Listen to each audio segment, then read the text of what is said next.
Jill! Barry? Thank God you're safe. You too, Jill. A noise I heard brought me down here, but I didn't expect to find a place like this. Have any idea as to what might be at the bottom? There's only one way to find out.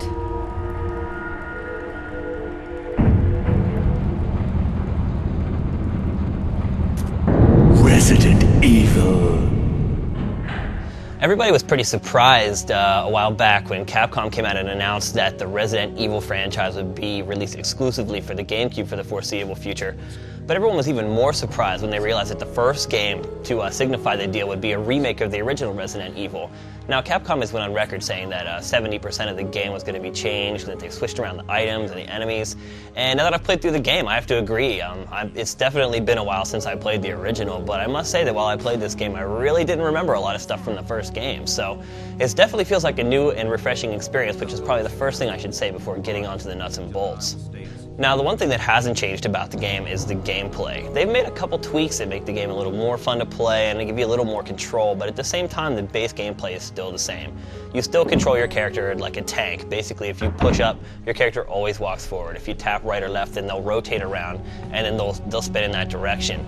And you know, kind of they took a step forward with Devil May Cry, and you know, a lot of people maybe hope that they do the same thing with Resident Evil, but that's not the case.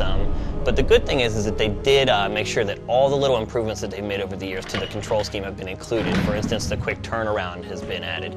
The ability to shoot while moving backwards has been added. So while it's not as free roaming as, say, Devil May Cry, at the same time the control scheme works pretty well for the way the game is laid out. As far as the additions are concerned, probably the biggest addition to the gameplay is the use of defense items. Now, you have two playable characters in the game. You have Jill and Chris. Now, for Jill, she has a taser that she can get and use it as a defense item. And what it is if you're getting overcome by zombies, you can tap the left shoulder button, and all of a sudden Jill will pull out her taser and she'll tase one of the zombies.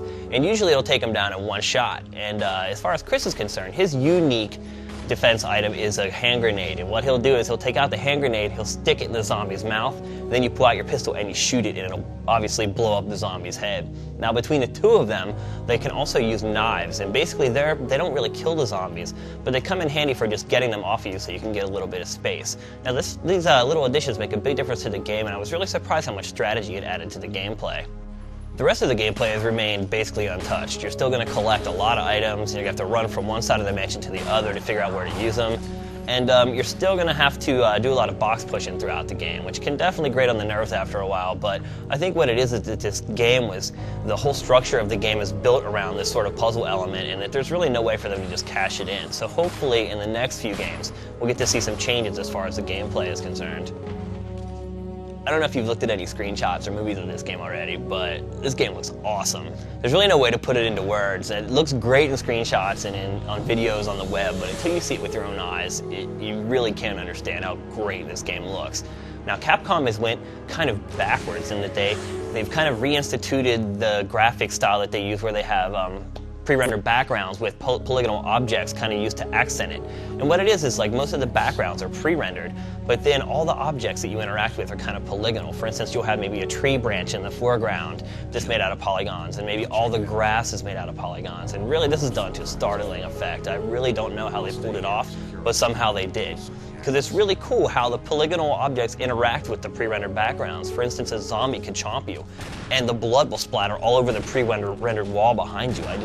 I really don't understand how they did it, but I'm glad that they did because it looks awesome. And also the blood in this game you've never seen blood look this real. I mean, a lot of times in games, you know, you'll see blood, it'll look like some fake jelly and it'll hit and bounce. Well, the blood in Resident Evil looks so real. A zombie will bite you, it'll fall on the ground. Instead of splashing around and looking all fake, it hits the ground and starts soaking into the carpet and gradually spreads out. And you can even still see the pattern of the carpet through the blood.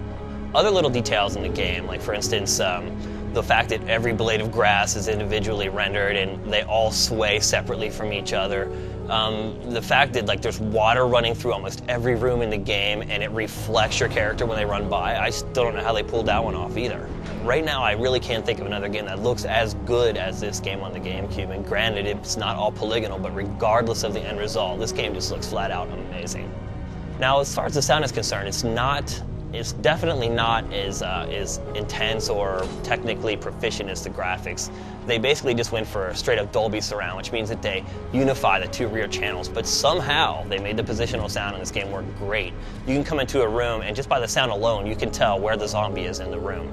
Now my one complaint with the sound is that the zombies don't have enough different sounds. You hear the same 4 or 5 moans throughout the whole game. And after a while it starts to get old. I mean, where are the zombies that try to speak English? You know, where are the zombies that, you know, do something besides go, "Whoa." But at the same time, I mean, the audio sounds good, the samples sound great. It sounds like they've brought some of the samples back from the old game, so it sounds good. And as far as footsteps are concerned, I mean, there must be dozens and dozens of different sounds for footsteps. There's a sound for stepping in blood. There's a sound for stepping in blood with guts. There's a sound for stepping on bloody grass. I mean, it's amazing. I mean, you can run past the polygonal grass and you can hear it brushing against your character's pants. And it's this little attention to detail that really sets the game off.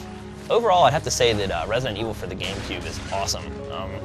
A lot of people who may not have liked the Resident Evil gameplay from before, their opinions aren't going to be changed here, and they probably would do well just to maybe rent the game. But anybody else who's really into maybe gore movies from the 70s, you know, the really great gore flicks like Evil Dead, will love this game. They will absolutely eat it up. So I definitely recommend to buy this game unless you absolutely hate Resident Evil or you hate survival horror games. And in that case, I still recommend to rent it. Chris, this way.